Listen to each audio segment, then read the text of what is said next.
Kwa majina naitwa Neema Wilson, ni mfanyabiashara wa samaki na ni mzaliwa wa hapa Mwanza. Napatikana katika soko kuu la samaki hapa Mwanza, liko mkabala na Benki Kuu BOT. Historia yangu kwa ufupi, nimesoma kidogo sana, sijasoma sana. Nina elimu ya form 4. Katika kumaliza kwangu shule nimepambana kufanya biashara ndogo ndogo, nimeenda migodini kwenye mambo ya site hizi, nimefanya, nimeacha, nikaingia kwenye biashara ya samaki. Kwenye biashara ya samaki nimeingia nikiwa mkaangaji, nilikuwa nakaanga tu samaki. Mtu anakuja na samaki zake amenunua, mimi ananikuta na mafuta yangu na kuni, na mkaangia na mfungashia kwa ajili ya safari anakoelekea. Baada ya hapo biashara ile, mambo ya machinga nini, tunaelewa, maeneo yalikuwa sio rasmi, nilitoka nikaingia kwenye kazi ya kukwangua samaki, nikawa na kuangua na kuosha.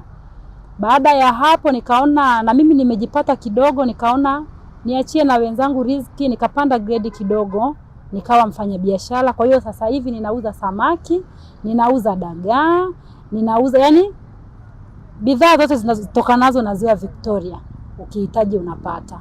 Kilichonishawishi kwanza ni kipato kile ninachokipata. Niliona kwanza nakuwa kwenye hali ya utulivu, nakuwa sehemu moja, napatikana sehemu moja, na ninakuwa na uwezo wa kujenga familia, kwa sababu sio kazi ya kutangatanga. Leo huko hapa, kesho huko hapa, hapana. Ni sehemu nakuwa nimetulia sehemu moja. Biashara ya samaki kwa ujumla ni biashara ambayo ni nzuri sana. Kuna faida na pia na kuna hasara zake, ila kikubwa tunachoangalia huwa ni faida. Faida unaipata, na ile faida unavyoipata ujue kuna kesho, kuna siku ya kukosa. Kwa hiyo ujue kwamba umepata leo kikubwa, kesho ukikosa urelax. Kwa hiyo biashara ya samaki kwa kweli ni nzuri. Samaki ni kitu ambacho kinatoka, sio biashara ambayo inaganda, ni biashara ambayo ina mzunguko. Uhitaji ni mkubwa, watu wanaohitaji samaki ni wengi. Kwa sababu ukiangalia watu, unakuta mtu ana matatizo yake tu, ameumwa hiki, anaambiwa usitumie nyama, tumia samaki. Kwa hiyo uhitaji wa samaki kila kukicha unazidi kuongezeka. Haya mambo ya effect yapo, lakini sio ya kujadili sana. Mimi bidhaa yangu ya samaki naipata ndani ya mkoa huu, ila wilaya ya Ukerewe ndio samaki wangu ninakowatoa kwa wingi sana. Kwa uchache naweza nikawapata Sengerema, kwa uchache sana, ila sio mahitaji yangu sana kule. Mahitaji yangu makubwa inakuwa ni Ukerewe, na wateja wangu 90% ni ndani ya nchi, ambao ni wa mikoani na walioko ndani ya mkoa niliopo, au ni wa mbuga tu kidogo, ila 90% nauzia watu wa mikoani, na wasafirishia kwa njia za ndege, kwa njia za basi, kwa njia yoyote ambayo mteja ataona itakuwa rahisi kumfikia yeye. Mimi kwenye ufanyaji wangu wa kazi, kwenye biashara yangu hii ya samaki, nina watu ambao tayari nimeshawatengeneza. Wao wana mitumbwi yao, wana watu wao. Kwa hiyo wao wanakusanya kwenye ile mitumbwi, wananitumia mimi. Mzigo wao wataupima, aidha ni kilo 180, atauhakiki, ataupakia kwenye meli, na mimi nikifika na upokea. Siwezi kuuziwa mbuzi kwenye gunia. Na upokea na uhakiki ule mzigo alionitumia. Nikisha hakiki napiga hesabu gharama zake, na mtumia pesa yake. Kwa hiyo ni nipe nikupe. Kwa hiyo mzigo unavyofika na uhakika na mwekea hela yake, unalipa cash. Mimi kwenye biashara ya samaki, mtaji namna jinsi nilivyoupata, kwanza nimeanzia kwenye kukaanga, nikaingia kwenye kuparua samaki. Kule nilikuwa napata tu hela za matumizi, sio hela za mtaji. Kwa hiyo kuja kuingia huku kwenye biashara ya samaki, miaka ya nyuma ulikuwa unaletewa samaki malikauli, unauza, ukimaliza kuuza ndio unalipa. Kwa hiyo pale ndipo nilipojikusanya, nikajikusanya mpaka nikajikuta nimepata mtaji, mpaka tumeingia kwenye karne ambayo bila kuwa na pesa hupati chochote. Kwa hiyo nilijikuta na mimi tayari ninacho changu mkononi ambacho lazima nitoe ndio nipewe samaki. Changamoto kubwa ninazokutana nazo kwanza ni za upatikanaji wa samaki. Samaki ambazo sasa hivi zinauzika kwenye masoko mengi ni samaki ambazo ni chotala.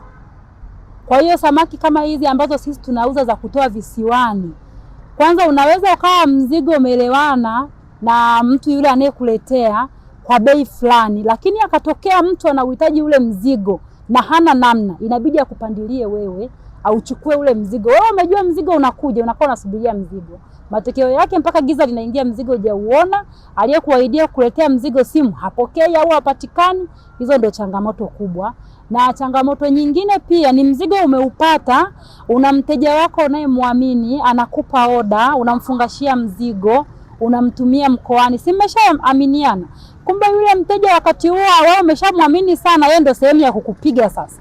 Mzigo ameshaupokea na hela anachikichia nayo, ndio tena unaanza kupambana naye, mara ufungue makesi nini, au una supply order kwenye hoteli, ile hoteli inafika hatua inafungwa, wewe una taarifa na pesa zako unadai pale. Hoteli imefungwa, yule bosi pa kumpata unafanya kazi na wafanyakazi, japokuwa aliyekupa order ni bosi.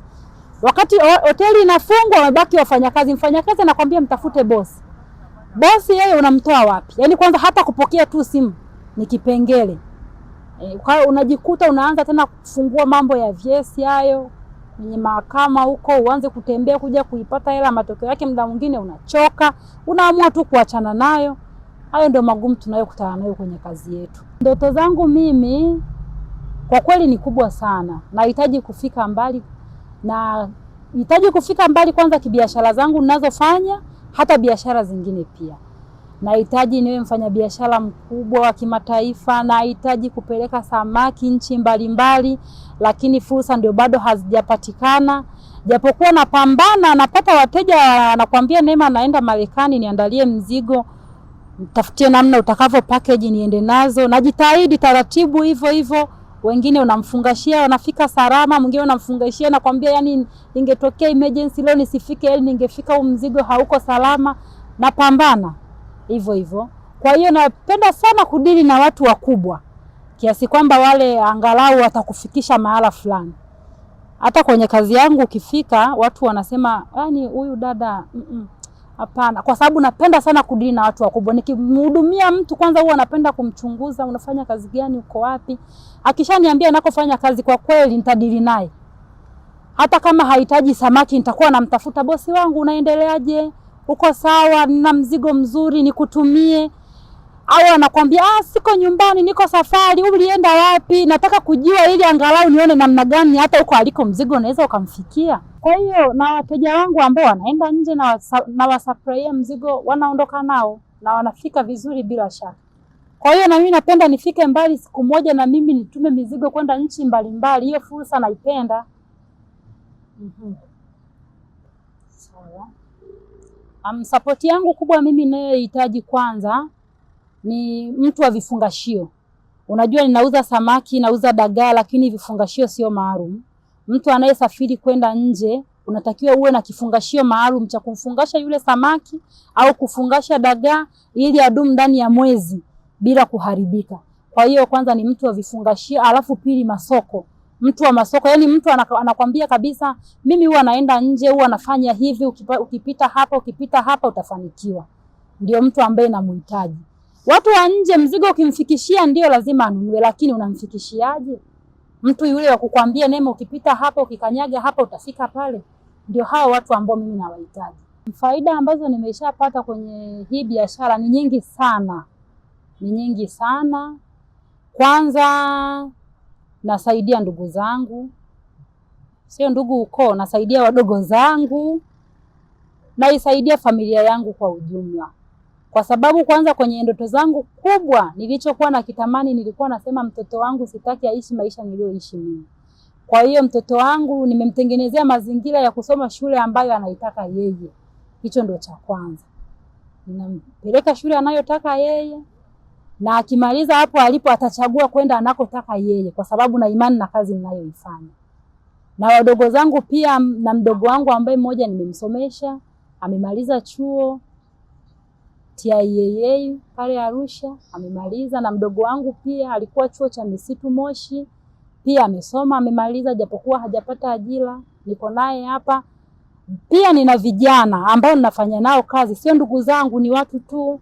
Niko nao hapa wananisaidia kazi na mimi nawasaidia, wanaparua kupitia kazi ninayofanya mimi, wanaingiza kipato. Kwa hao watu ambao wako mtaani, na hawataki kujishughulisha. Hivi sijui kwanza kama wapo, labda wapo mimi sijui, ila kwanza hiyo mbona kazi ni nyingi jamani. Kama mtu anakuja tu anaparua samaki anapata kipato, mtu anatembeza nyanya anapata kipato, mwingine anakuja hana mtaji hapa sokoni kwetu, hata kwangu pia anakuja hana mtaji, ananikuja ananiambia Danema nahitaji samaki wa 20,000.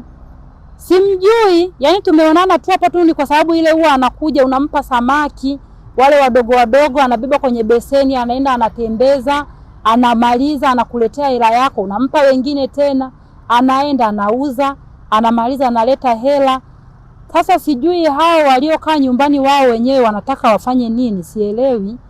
Na ninawashangaa, wainuke tu, waingie kazini, watafute kazi yoyote. Yani kazi ni kazi. Yani shida ya tena hata wababa sijui kama hawafanyi kazi. Shida ya wadada wengi wanapenda kamseleleko. Wanapenda sana kupewa, vitu vya kupewa sio vizuri. Wafanye tu kazi jamani. Maisha ya kupewa yalikuwa ya zamani. Hata mwingine ameolewa lakini anamtegemea si mwanaume amletee hela. Hivi huyo mwanaume yeye ni benki, kila siku ataenda apate. Siku akikosa utamfanyaje huyo baba wa watu? Fanya tu kazi, hata ukitembeza karanga ukipata 2,000 mwenzako siku akikwambia sina, wewe na 2,000 angalau aseme nina kiumbe hai kimo humu ndani.